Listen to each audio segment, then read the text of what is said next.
اعوذ باللہ من الشیطان الرجیم بسم اللہ الرحمن الرحیم۔ اب یہ قرآن مجید کی طویل ترین آیت آ رہی ہے، آیت دین۔ کوئی قرض کا معاملہ ہے، کوئی قرض کا معاملہ ہے کہ آپ نے کسی کو قرض دیا، یا کوئی کاروباری معاملہ ہے، اشتراک ہے جس میں کہ جو بھی ہوگا بعد میں نتائج نکلیں گے۔ ان سب کے بارے میں حکم ہے کہ لکھ لیا کرو۔ ہم کیا کرتے ہیں قرض دیتے ہوئے، اب دوست ہے، بھائی ہے، عزیز ہے، کیا لکھوانا، اس سے کیا کہے گا، اعتماد نہیں ہے۔ کاروبار شروع ہو گیا، زبانی باتیں کر لی، اس کے بعد رو رہے ہیں، چیخ رہے ہیں، چلا رہے ہیں۔ یا ایھا الذین آمنوا اذا تداینتم بدین الی اجل مسمى فاکتبوہ، اے اہل ایمان، جب بھی تم کوئی معاملہ کرو قرض کا، ایک وقت معین تک کے لیے، ایک تو وقت معین ہونا چاہیے، یہ قرض دے رہے ہیں کب واپس ہوگا، فاکتبوہ، تو اس کو لکھ لیا کرو۔ یہ فعل امر ہے، الامر للوجوب، واجب ہے یہ۔ وَلْيَكْتُبْ بَيْنَكُمْ كَاتِبٌ بِالْعَدْلِ، اور چاہیے کہ کوئی لکھنے والا تمہارے مابین عدل کے ساتھ، لکھنے والا کوئی ڈنڈی نہ مار جائے، انہیں بھی چاہیے کہ وہ صحیح صحیح لکھے۔ وَلَا يَأْبَ كَاتِبٌ أَن يَكْتُبَ كَمَا عَلَّمَهُ اللَّهُ فَلْيَكْتُبْ، اور کسی بھی شخص کو جسے اللہ نے سکھایا ہوا ہے کتابت، لکھنے کا کام، تو اس کو انکار نہیں کرنا چاہیے لکھنے سے۔ اللہ نے اسے یہ علم دیا ہے، اسے چاہیے کہ لکھنے، اس لیے کہ اس معاشرے میں پڑھے لکھے لوگ تو بہت کم ہوتے تھے۔ اب بھی یہ ہوتا ہے، عرائض نویس وغیرہ ہوتے ہیں، وثیقہ نویس ہوتے ہیں، پیسے دے کے ان کو جو لکھواتے ہیں، لیکن اگر کوئی وثیقہ نویس جو ہے بے ایمانی کرے اور لکھنے میں کوئی کمی کر جائے تو جو جس کے اوپر ذمہ داری ہے اسے نقصان پہنچ جائے گا۔ وَلْيَكْتُبْ بَيْنَكُمْ كَاتِبٌ بِالْعَدْلِ، اور چاہیے کہ لکھنے والا تمہارے مابین انصاف کے ساتھ لکھے۔ وَلَا يَأْبَ كَاتِبٌ أَن يَكْتُبَ كَمَا عَلَّمَهُ اللَّهُ فَلْيَكْتُبْ، اور نہ انکار کرے کوئی لکھنے والا اس سے کہ وہ لکھے جیسے اللہ نے اسے سکھایا ہے، تو لکھنا چاہیے۔ وَلْيُمْلِلِ الَّذِي عَلَيْهِ الْحَقُّ، لکھتے وقت املا وہ کرائے جس کے ذمے رقم آ رہی ہے، جس پر حق آ رہا ہے، علیہ الحق، وہ لکھوائے۔ جس کا مال ہے وہ نہ لکھوائے، جس پر ذمہ داری آ رہی ہے وہ لکھوائے، کہ میں کیا ذمہ داری لے رہا ہوں۔ وَلْيَتَّقِ اللَّهَ رَبَّهُ، اور اللہ سے ڈرتا رہے اپنے رب سے۔ وَلَا يَبْخَسْ مِنْهُ شَيْئًا، اور لکھوانے میں اس میں سے کوئی شے کم نہ کر دے۔ فَإِنْ كَانَ الَّذِي عَلَيْهِ الْحَقُّ سَفِيهًا، اب اگر وہ جو مقروض ہے، جو قرض لے رہا ہے، جس کے ذمے کوئی ذمہ داری آ رہی ہے، وہ ناسمجھ ہے، یا بوڑھا ہے، ضعیف ہے، اور لا يستطيع ان يمل، یا اس کے اندر یہ اتنی صلاحیت نہیں ہے کہ املا کرا سکے، یہاں املا کے معنی میں ہے، ہوا فَلْيُمْلِلْ وَلِيُّهُ بِالْعَدْلِ، تو اگر وہ نہیں املا کرا سکتا تو اس کا کوئی ولی ہو، اس کا کوئی وکیل ہو، اس کا کوئی اٹارنی ہو، وہ اس کی طرف سے اس کو لکھوائے۔ وَاسْتَشْهِدُوا شَهِيدَيْنِ مِن رِجَالِكُمْ، یہ ایک آیت چل رہی ہے، ابھی پورے رکوع کے اوپر ایک آیت پھیلی ہوئی ہے، سوائے آخر میں تھوڑا سا حصہ دوسری آیت آئے گی۔ وَاسْتَشْهِدُوا شَهِيدَيْنِ مِن رِجَالِكُمْ، اور گواہ بنا لیا کرو دو اپنے مردوں میں سے۔ فَإِن لَّمْ يَكُونَا رَجُلَيْنِ، اور اگر دو مرد دستیاب نہ ہو، فَرَجُلٌ وَامْرَأَتَانِ، تو ایک مرد اور دو عورتیں، ممن ترضون من الشہداء، اور وہ بھی دونوں کے نزدیک مقبول ہوں شہداء، کہ ہاں دونوں کو اعتماد ہے ان پر۔ اب یہ جو سوال آ گیا کہ ایک مرد کی جگہ دو عورتیں، دو مرد یا پھر ایک مرد کا ہونا تو لازم ہو گیا، محض عورت کی گواہی نہیں چلے گی، لیکن اس کا آیا مسئلہ ہر قسم کے معاملے کا ہے، یا قرض اور مالی معاملات میں وثیقہ نویسی کا، یہ ایک علیحدہ مسئلہ ہے۔ یہ تو باتیں پھر فقہا کے ہاں تفصیل سے ملتی ہیں، لیکن یہ مسئلہ موجود ہے کہ دو مرد، اور اگر دو مرد دستیاب نہ ہوں تو ایک مرد اور دو عورتیں، تو سوال تو پیدا ہو گیا کہ کیا عورت کی گواہی عادی ہے؟ ان تضل احداہما فتذکر احداہما الاخری، مبادا ان میں سے کوئی ایک بھول جائے تو یاد کرا دے دوسری۔ عقلی سوال پیدا ہو گیا، کیا مرد نہیں بھول سکتا؟ کیا جواب ہے اس کا؟ جواب یہ ہے کہ واقعتاً اللہ تعالیٰ نے عورت کے اندر نسیان کا مادہ زیادہ رکھا ہے۔ الا یعلم من خلق وهو اللطیف الخبیر، کیا وہی نہ جانے گا جس نے پیدا کیا ہے؟ اس نے پیدا کیا ہے، وہ جانتا ہے۔ نسیان کا مادہ کیوں زیادہ رکھا یہ بھی سمجھ لیجیے، عقلی بات ہے، منطقی بات ہے۔ She has to play the role of number 2، اسے مرد کے تابع رہنا ہے۔ جو نمبر 2 ہوتا ہے اس کے اوپر، اس کے کبھی احساسات کے اوپر، کبھی جذبات کے اوپر کوئی نہ کوئی کوفت، کوئی قدورت آتی ہے۔ اور اس میں اللہ تعالیٰ نے ان کا سیفٹی والو رکھا ہوا بھول جانا. اگر بھولنا نہ ہو، یاد ماضی عذاب ہے یا رب چھین لے مجھ سے حافظہ میرا. یہ نسیان جو ہے یہ بھی ایک بہت بڑی نعمت ہے، ورنہ تو کوئی صدمہ دل سے اترے ہی نا، کوئی غصہ کبھی ختم ہوئی نا. تو بھولنے کا معاملہ یہ سیفٹی ویلو اللہ نے عورت میں زیادہ رکھا ہے، اس لیے کہ اسے مرد کے تابع ہو کر رہنا ہے، اور جب تابع ہو کر رہنا ہے تو اسے زیادہ اس کے احساسات پہ، جذبات پر زیادہ مواقع آئیں گے کہ اس کو کچھ زک پہنچے. اس کے لیے یہ سیفٹی ویل کے نسیان ہے، یہ زیادہ رکھ دیا گیا ہے. ان تضل احداہما فتذکر احداہما الاخری. اب یہ کہ اگر یہ بات سمجھ میں نہ آتی تب بھی اللہ کا حکم ہے ماننا ہے. اگر فسک کیپٹل اور فلوئڈ کیپٹل کا فرق سمجھ میں نہیں آتا تب بھی بیع حلال ہے، ربا حرام ہے. اللہ خیر صلی اللہ احل اللہ البیع وحرم الربا. لیکن اگر حکمت سمجھ میں آ جائے تو نور علی نور. ولا یأبى الشہداء اذا ما دعوا. اور نہ انکار کریں گواہ جب کہ ان کو بلایا جائے. اب گواہی کے لیے بلایا جائے تو گواہ نہیں آ رہے، نخرہ کر رہے ہیں. نہیں، ان کو آنا چاہیے. جو اللہ کی کوئی گواہی جو ہے اگر چھپائی ہے تو بہت بڑا ظلم ہے. ولا تسأموا. اور اس سے تھکو مت، کسل مت کرو، سستی مت کرو. ان تکتبوہ، کہ تم لکھو اسے، صغیرا او کبیرا، چاہے چھوٹا معاملہ ہو چاہے بڑا ہو. الی اجلہ، وقت معین کے لیے. اتنا قرض دے رہا ہوں، اتنے وقت میں آپ نے مجھے لوٹانا ہے. اس کے بعد آپ بڑھا سکتے ہیں، آپ دیکھ سکتے ہیں، اسے مزید مہلت دے سکتے ہیں. ایسے ہی حالات ہیں تو آپ معاف بھی کر سکتے ہیں. لیکن یہ کہ جب لکھنا ہے، حکم دیا جا رہا ہے تو اس میں اجل معین ہو، الی اجلہ.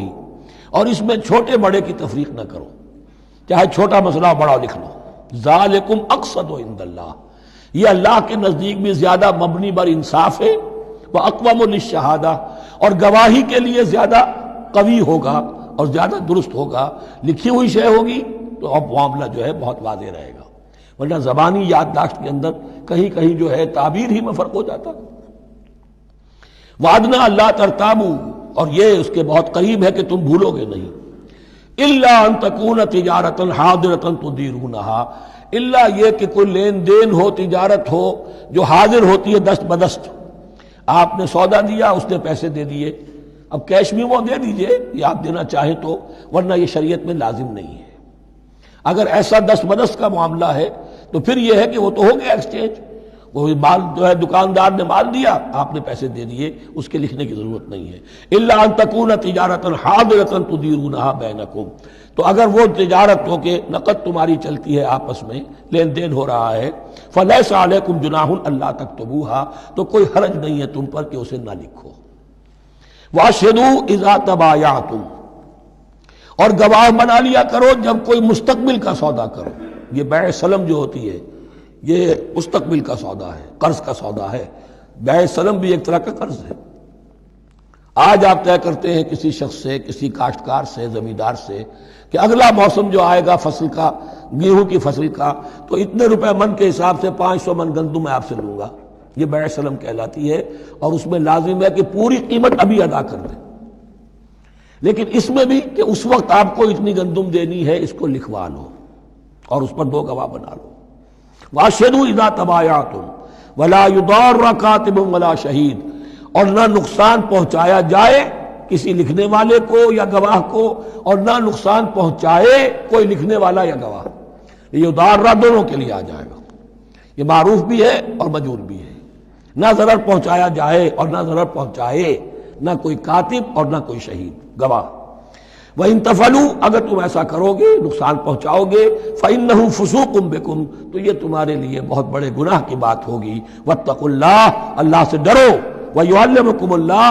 اللہ تمہیں تعلیم دے رہا ہے. وَاللَّهُ بِكُلِّ شَيْءٍ عَلِيمٌ. اللہ ہر چیز کا علم رکھنے والا ہے. یہ ایک آیت ہوئی ہے. آخری پارے کی میرا خیال 4 5 6 صورتیں جمع کر لیں تو جا کر یہ ایک آیت کا حجم برابر ہوگا.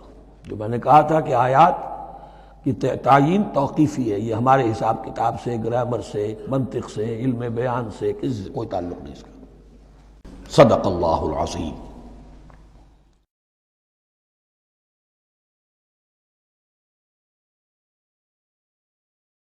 اعوذ باللہ من الشیطان الرجیم. بسم اللہ الرحمن الرحیم. وَإِن كُنتُمْ عَلَىٰ سَفَرٍ، اور اگر تم سفر پر ہو، وَلَمْ تَجِدُوا كَاتِبًا، اب وہاں کوئی لین دین کا معاملہ ہو گیا، قرض کا ہو گیا، کاتب کوئی ہے نہیں، فَرِحَانٌ مَقْبُوضَةٌ، تو کوئی گروی شے رکھ لو قبضے میں، فلاں شے آپ کے قبضے میں رہے گی، آپ اتنے پیسے مجھے دے دیجئے، میں جب یہ واپس کر دوں گا اپنی چیزیں آپ میری چیز مجھے لوٹا دیجیے گا، یہ رہن ہے مقبوضہ۔ لیکن رہن سے کوئی فائدہ اٹھانے کی اجازت نہیں، وہ سود ہو جائے گا۔ اگر مکان رہن رکھا گیا ہے قبضہ تو ہوگا اس کا، لیکن یہ کہ وہ اس کا کرایہ نہیں لے سکتا، کرایہ مالک کو جائے گا، اس سے کوئی استفادہ نہیں کر سکتا اس مال سے۔ رہان المقبوضہ۔ فَإِنْ أَمِنَ بَعْضُكُمْ بَعْضًا، پھر اگر کوئی شخص اب اطمینان کرتا ہے اور اعتبار کرتا ہے تم میں سے بعض کسی بعض کا، فَلْيُوَدِّ الَّذِي اؤْتُمِنَ أَمَانَتَهُ، تو اب چاہیے اس شخص کو کہ جس کے اوپر یہ امانت آئی ہے، اگرچہ اس کے پاس رہن دینے کو کچھ نہیں تھا، یا یہ کہ دوسرے بھائی نے اس پر اعتماد کیا اور اس کی وجہ سے کوئی شے رہن نہیں لی، تو اب اس سے کوئی غلط فائدہ نہ اٹھائے، وہ گویا کہ اس کے پاس جو اس نے قرض لیا امانت ہے، اس کے پاس وہ امین بنایا گیا ہے۔ فَلْيُوَدِّ الَّذِي اؤْتُمِنَ أَمَانَتَهُ، کہ اپنی امانت واپس لوٹائے، وَلْيَتَّقِ اللَّهَ رَبَّهُ، اور ڈرے اللہ سے جو اس کا رب ہے۔ وَلَا تَكْتُمُوا الشَّهَادَةَ، اور دیکھو گواہی کو چھپایا نہ کرو، وَمَن يَكْتُمْهَا فَإِنَّهُ آثِمٌ قَلْبُهُ، اور جو کوئی گواہی کو چھپائے گا تو اس کا دل گناہ میں مبتلا ہو جائے گا، دل داغدار ہو گیا تو رہ کیا گیا۔ وَاللَّهُ بِمَا تَعْمَلُونَ عَلِيمٌ، اور جو کچھ تم کر رہے ہو اللہ اسے جانتا ہے۔ اللہ کے فضل و کرم سے آخری رکوع پر ہم پہنچ گئے، اور یہ بڑا ایک یوں سمجھئے 3 آیتوں پر مشتمل رکوع ہے، جیسے کہ وہ رکوع جو ہم نے پڑھا تھا جس میں آیت الکرسی ہے 4 آیتیں ہیں وہ، اور یوں کہا جا سکتا ہے کہ یہ 2 رکوع ایک دوسرے کے بالکل بالمقابل ہیں اپنی عظمت میں اور مقام میں۔ آیت الکرسی کی جگہ یہاں ایک دعا کی آیت ہے، جامع ترین دعا جو آئے گی آخری آیت میں، للہ ما فی السماوات و ما فی الارض۔ اکثر و بیشتر آپ دیکھیں گے سورتوں کے اختتام پر یہ الفاظ پھر آتے ہیں، اللہ ہی کا ہے جو کچھ بھی ہے آسمانوں اور زمین میں۔ وَإِن تُبْدُوا مَا فِي أَنفُسِكُمْ أَوْ تُخْفُوهُ، اور جو کچھ تمہارے دلوں میں ہے خواہ تم اسے ظاہر کرو خواہ چھپاؤ، يُحَاسِبْكُم بِهِ اللَّهُ، اللہ تم سے محاسبہ کر لے گا، تمہاری نیتیں اس کے علم میں ہیں۔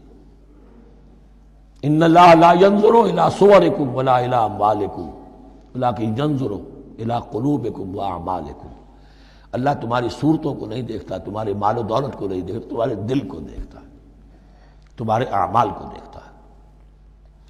تو دل میں جو کچھ ہے خواہ کتنا ہی چھپا لو اللہ کے محاسبے سے نہیں بچو گے۔ فَيَغْفِرُ لِمَن يَشَاءُ وَيُعَذِّبُ مَن يَشَاءُ، پھر وہ بخش دے گا جس کو چاہے گا اور عذاب دے گا جس کو چاہے گا۔ اختیار مطلق اللہ کے ہاتھ میں ہے۔ ہمارے ہاں اہل سنت کا عقیدہ یہی ہے، اللہ پر لازم نہیں ہے کہ وہ نیکوکار کو اس کا جزا ضرور دے اور بدکار کو اس کی سزا ضرور دے، اللہ کرے گا ایسا، یہ دوسری بات ہے، لیکن اللہ کی شان اس سے بہت اعلیٰ اور عرفہ ہے کہ اس پر کسی شے کو لازم قرار دیا جائے، اس کا اختیار مطلق ہے، مطلق ہے۔ یفعل اللہ ما یرید، یفعل اللہ ما یشاء۔ اہل تشیع کا کہنا یہ ہے کہ اللہ پر عدل واجب ہے، اہل سنت کہتے ہیں اللہ عدل کرے گا، جزا و سزا میں عدل ہوگا، یہ ہم مانتے ہیں، واقعہ ہے، لیکن ہم یہ نہیں کہتے کہ اللہ پر عدل واجب ہے، اللہ پر کوئی شے واجب نہیں، بلکہ اللہ نے تو کتب علی نفسہ الرحمہ، اپنے اوپر واجب کیا ہے رحمت کو۔ وجوب کا لفظ جو آتا ہے اللہ پر تو وہ تو رحمت کا ہے، کتب علی نفسہ الرحمہ، اللہ نے اپنی ذات کے اوپر واجب کر لیا رحمت کو۔ واللہ علی کل شیء قدیر، اور اللہ ہر چیز کی قدرت رکھتا ہے۔ صدق اللہ العظیم۔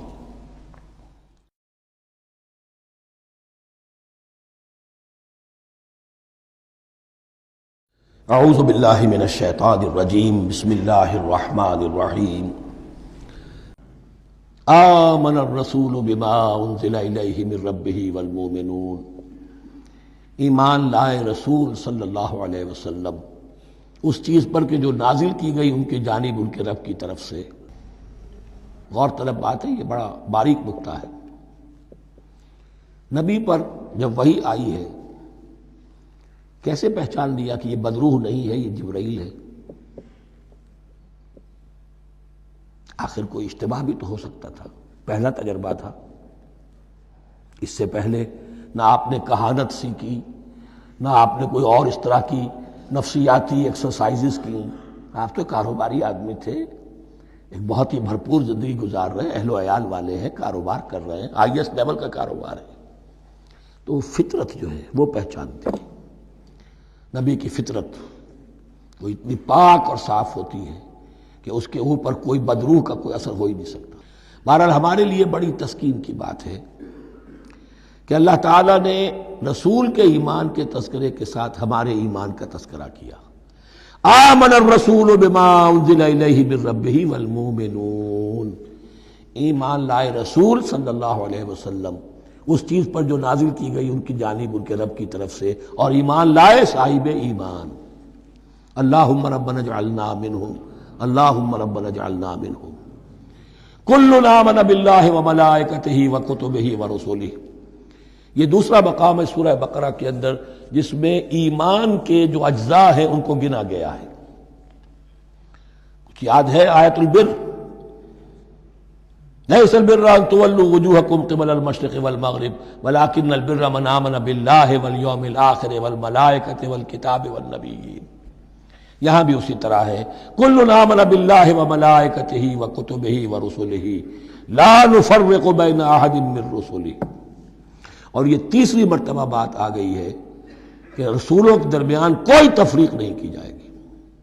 کہاں؟ پہلے تو آیا تھا 16ویں رکوع میں، لا نفرق بین احد منہم ونحن له مسلمون، اور اس سے بھی پہلے آیا تھا والذین یؤمنون بما انزل الیک وما انزل من قبلک، وہ لوگ جو ایمان رکھتے ہیں اس پر بھی جو ہے نبی آپ پر نازل کیا گیا اور اس پر بھی جو آپ سے پہلے نازل کیا گیا۔